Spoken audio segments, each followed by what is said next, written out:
With over 1,000 Pokemon, just under 1,000 moves, and hundreds of items and abilities, Pokemon is a game with a lot of mechanics to keep track of. Generally, the mechanics of Pokemon battling make sense and follow consistent rules. Some mechanics though just feel so off that it almost feels like a bug, like it's not intended to work that way. So in this video, I've compiled some of the weirdest Pokemon mechanics and interactions that straight up feel like bugs since they go against what you expect them to do, they have properties that are inconsistent with other mechanics, or just feel weird overall. First, we have the interaction of Mycelium Might with neutralizing gas. Mycelium Might is the signature ability of Toedscruel, and it's specifically made to prevent Fast Spore as it causes status moves to go last, with the slight benefit of those status moves being able to bypass abilities that might prevent them. Neutralizing Gas is the anti-ability ability, so it turns off all other abilities on the field. So, in doubles, Neutralizing Gas can be used to turn off Mycelium Might to make it so that Toedscruel's Spore can be used at normal speed. What's weird though is that if Toedscruel selects a status move and Weezing switches out of battle, taking away the effect of Neutralizing Gas, Toedscruel will still move at regular speed and not move last from Mycelium Might. Starting in Gen 8, the speed order that determines who goes first is dynamic, not static, so it can change between moves used within the turn. For example, if Tailwind is used by a Prankstermon in doubles, its ally will immediately have the benefit of having its speed boosted on the move it uses that turn.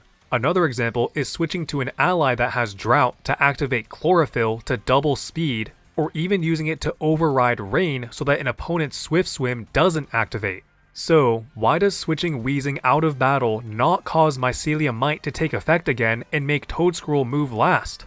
Well, correct me if I'm wrong, but the reason it works like this is because Mycelium Might does not cause any changes to Toedscruel's speed. It does not increase it nor decrease it, unlike Tailwind or Icy Wind, which does affect the speed stat. The speed stat is dynamic, but abilities and items that cause a Pokemon to move last in its priority bracket are excluded from this since they do not cause any changes to the speed stat. We can also see that this applies to Stall and Lagging Tail. This is such a technicality as to why it works like this though, and it really doesn't feel in the spirit of the mechanic change. I definitely think that dynamic speed change should include these interactions, but I'm curious to hear what you think. Next, we have all of Sheer Force's weird interactions. Sheer Force is an ability that increases the power of moves with secondary effects by 30% at the cost of having those secondary effects removed. Seems simple enough, right? Well, it turns out that Sheer Force can cause some really weird interactions to happen that I swear are not actually supposed to be like that. The first and most relevant interaction is when holding the Life Orb and using moves with secondary effects that have their power increased and secondary effect removed, it causes the user to not take the regular Life Orb recoil damage. Why does an ability that's intended to prevent the positive secondary effect of moves prevent the negative secondary effect of an item? I'm not complaining because this makes Sheer Force very strong, but there's no way that this interaction makes sense with the ability's intended effect. Going even further, Sheer Force can also prevent the primary effect of other abilities. For example, if I use a Sheer Force boosted move against a Pokemon with Berserk and the move brings its HP below half, Berserk will not activate. My friend MattBud made a whole video on Sheer Force's weird interactions, and you'll see that I've barely scratched the surface as to the weird and seemingly unintended interactions that this ability has, so definitely go check his video out. Next, we have Indeedee Female being able to learn Trick Room. Indeedee is a Pokemon with two forms depending on its gender, with both of them being Psychic Normal type with the hidden ability Psychic Surge, but the male form is slightly more offensive and the female form is slightly more defensive. They also have different learn sets, and in Gen 8, the female could not learn Trick Room while the male could. In Scarlet and Violet though, Indeedee Female could now learn Trick Room because of a glitch in 5-star Terra raids. Since Scarlet and Violet were very well made and had no issues on launch whatsoever, female Indeedee encountered through 5-star Terra raids had the moveset of the male form, which meant the chance for the female form to learn a move that it normally couldn't. This resulted in the female being able to learn Trick Room only by this glitch, which doesn't just feel like a bug, it was a bug. Starting in version 2.0.1 of Scarlet and Violet, which was the release of the Teal Mask DLC, Indeedee Female was suddenly able to learn Trick Room through TM, not just through the raid glitch. There's no way that Game Freak originally intended to change Indeedee's learn set by giving it Trick Room legitimately. They just gave up and said, screw it, let it learn Trick Room normally. This has had pretty significant ramifications on the VGC meta, with most Indeedee Female sets running Trick Room, and I'm curious as to how the competitive scene would have played out if this glitch never happened, and Game Freak wasn't forced to correct it by just letting Indeedee learn the move through TM. So when recording all the footage for this video, I actually ran into a shiny Qfint, which I thought would be fun to include, so let me know what I should name it. Next, we have the interaction of terrestrialization and other generational gimmicks when the user is forced to struggle. Terrestrialization and other generational gimmicks are able to be activated by clicking one of the shoulder buttons on your controller when you're on the move select screen of a battle.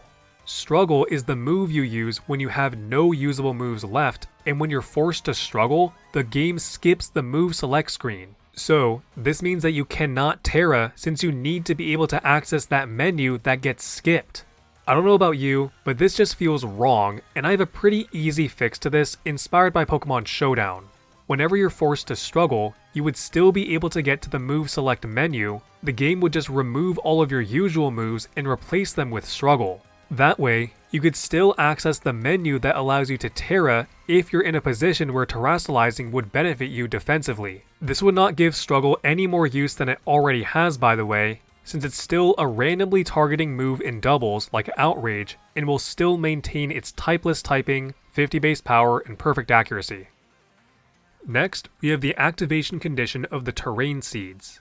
The Terrain Seeds are held items that increase the user's defense or special defense stat when they are on the battlefield and the respective terrain is active. Terrains all have separate unique effects as well, but they only affect Pokemon that are grounded.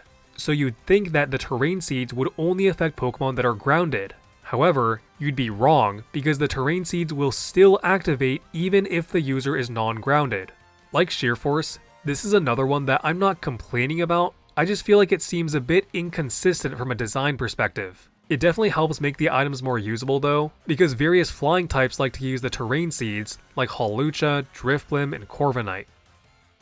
Next, we have the fact that status moves do not maintain type effectiveness. Everyone knows how certain types have immunities to other types, like how Flying is immune to Ground, or how Dark is immune to Psychic. However, this only applies to attacking moves, so status moves ignore this completely, except for one move, Thunder Wave. Thunder Wave is still unable to hit ground types, but Sand Attack can still hit flying types, Roar can still hit ghost types, Hypnosis can still hit dark types, and so on. I don't understand how a flying type is immune to Scorching Sands, a move that involves the user throwing sand at the target, but not immune to Sand Attack, a move that involves the user throwing sand at the target. All of a sudden, the fact that it's a status move makes flying types forget that they are actually immune to having sand thrown at them. Now, I definitely don't think that all status moves should maintain type effectiveness, especially since a lot of them target the user or the entire battlefield, but I think it would be cool if more single target status moves that target another Pokemon, like Confuse Ray, Sand Attack, and Gastro Acid, were programmed to be like Thunder Wave, a status move that still maintains type effectiveness. By the way, moves like Leech Seed and Toxic do not maintain type effectiveness. Grass-type Pokemon are immune to Leech Seed as a secondary effect, and Steel-type Pokemon are immune to Poison, but they're immune to Toxic because they're also immune to the Poison status condition. They can still be hit with Poison status moves like Purify. Next, we have the interaction of Torment with Rampaging moves. The 4 Rampaging moves are Outrage, Petal Dance, Raging Fury, and Thrash, and they all lock the user into the move for 2 to 3 turns and confuse after. Torment is a Dark-type status move that causes the target to not be able to use the same move twice in a row. Now, what do you think happens when you Torment a Rampaging Pokemon? Do they struggle, or can they use their move normally? They use their move normally. When tormenting a Pokemon that has been Encored or is Choice Locked, they struggle as expected. So why is that any different from a Pokemon that is locked into a Rampaging move? I've got nothing for the explanation on this one, so help me out here. Next, we have the interaction of the Kee Berry with multi-hit moves. The Kee Berry increases the holder's defense by 1 stage when hit with a physical attack. I want you to guess what happens when the holder of this move is hit with a multi-hit physical move. Does it activate after the first hit or after all hits? It activates after all hits. I really don't understand why it was made to work like this, because the Citrus Berry, an item that heals 25% of the holder's HP when its HP falls to half or below, activates on the hit that drops the holder's HP to half or below, not after all hits. This makes it great for increased survivability against multi-hits, and is one of the pieces of counterplay to multi-hit moves.